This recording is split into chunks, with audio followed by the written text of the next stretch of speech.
को लेकर चर्चा कर रहे थे और आज हमने जो विषय शामिल किया है उसे सुनकर शायद आप आश्चर्यचकित हो जाएंगे। जी हाँ दर्शकों, आज हम जिस सभ्यता में जी रहे हैं शायद हम उस सभ्यता से सेटिस्फाइड नहीं है। क्या एक नई सभ्यता का विकास हो सकता है?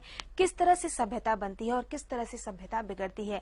आज हम यही जानने की कोशिश करेंगे आचार्य जी से। इस पर हमें आचार्य जी ज्ञान देंगे। आचार्य जी की बातों को समझिए, आचार्य जी की जो भी बताते हैं उसे जीवन में उतारने की कोशिश कीजिए, अपने जीवन को सफल और खुशहाल बनाइए। आचार्य जी, सभ्यता की बात की जाए, भोजन से जो एनर्जी हमारे अंदर बनती है उसको हम मैकेनिकल एनर्जी में कन्वर्ट करते हैं और हमारी टांगों में चलने की शक्ति वही प्रदान करता है। ये भी चेंज ऑफ एनर्जी है, कन्वर्शन ऑफ एनर्जी है।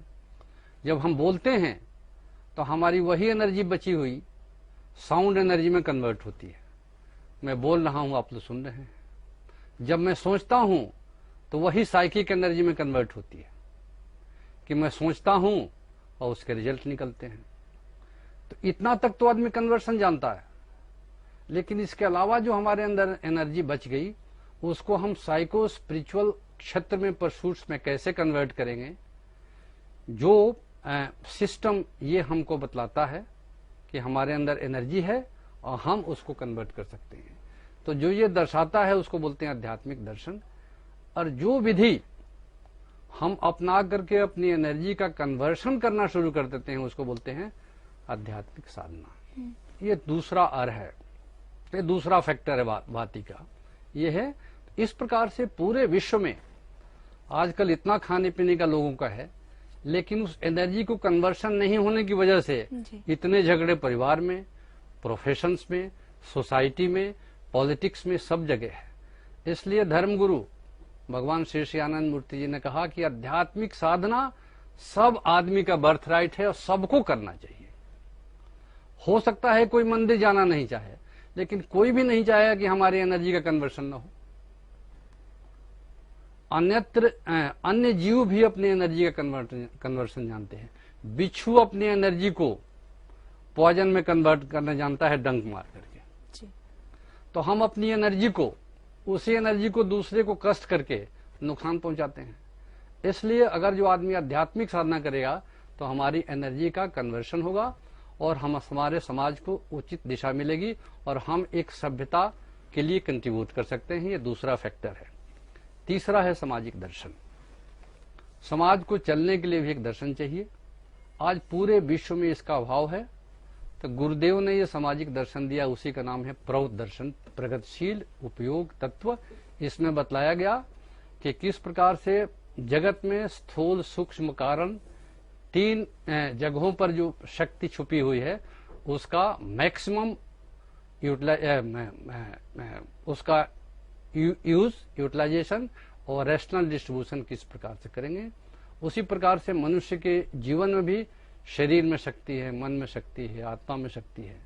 ये तीनों का यूटिलाइजेशन करके हम किस प्रकार से इसको दिशा देंगे, ये काम है सामाजिक दर्शन का। कि हम किस प्रकार से जगत में जितना भी धन है उसका यूटिलाइजेशन और डिस्ट्रीब्यूशन किस प्रकार से साइंटिफिक जगत में करेंगे। क्योंकि ये दर्शन के पहले ऐसा कोई दर्शन नहीं प्रौत के पहले जो इस प्रकार की व्यवस्था दिया हो। उसमें दो बात बहुत ही महत्वपूर्ण कही गई है कि लोगों की मिनिमम आवश्यकताओं की पूर्ति हो। मिनिमम आवश्यकता है खाने के लिए अन्न, रहने के लिए मकान, पहनने के लिए वस्त्र, बीमार हूं तो दवा और पढ़ने की व्यवस्था। ये 5 आवश्यकताओं की सबकी पूर्ति होनी चाहिए। जितने रिसोर्सेज हैं देश के, दुनिया के, इसके अलावा अगर बचता है अतिरिक्तम, उसको प्रौत ने कहा अतिरिक्तम प्रदातव्यम गुणानुपातेन। गुण के अनुरूप जिसमें स्किल है उसको हम एक्स्ट्रा देंगे, जो अतिरिक्तम बच गया उससे। ये होगा प्रोग्रेसिव यूटिलाइजेशन चीजों का। इस प्रकार का सामाजिक दर्शन उन्होंने दिया। और अंतिम चौथा है भांति का फैक्टर, सामाजिक दृष्टि। दर्शन कितना भी दृढ़ हो, मजबूत हो, साइंटिफिक हो, लेकिन अगर समाज में हमारी दृष्टि सामाजिक नहीं होगी तो हम समाज का निर्माण नहीं कर सकते। इसलिए इस व्यवस्था में गुरुदेव ने कहा कि अगर कोई सभ्यता बनानी है तो हमारी दृष्टि भी सामाजिक बननी पड़ेगी। इसलिए उन्होंने कल्पना की है एक मनुष्य के समाज की। इसलिए जितना भी ओरिएंटेशन है इस दर्शन का सामाजिक दृष्टि में है, क्योंकि जन्म से लेकर के अंतिम अवस्था तक आनंद मार्ग के प्रवर्तक ने आदमी को सामाजिक बनाने की प्रक्रिया दी है जी। और पांचवा है शास्त्र।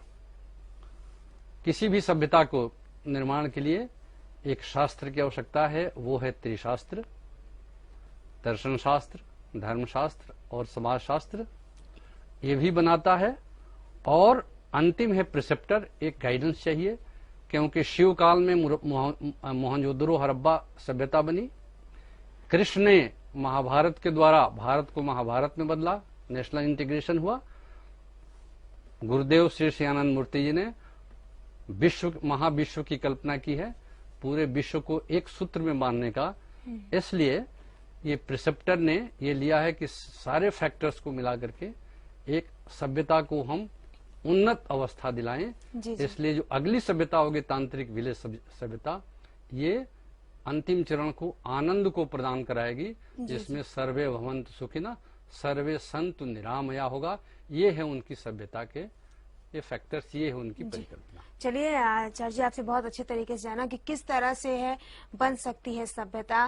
फिलहाल आप हमारे स्टूडियो में इतनी अच्छी जानकारी दी। इस विषय पर आगे भी हम चर्चा जारी रखेंगे, क्योंकि कार्यक्रम में समय कम है, इसलिए आज हम यही जान पाए कि किस तरह से एक अच्छी सभ्यता बन सकती है। अब ये सभ्यता बिगड़ती कैसे, ये हम अगले एपिसोड में चर्चा करेंगे। आज के लिए बस इतना ही। आप हमारे स्टूडियो में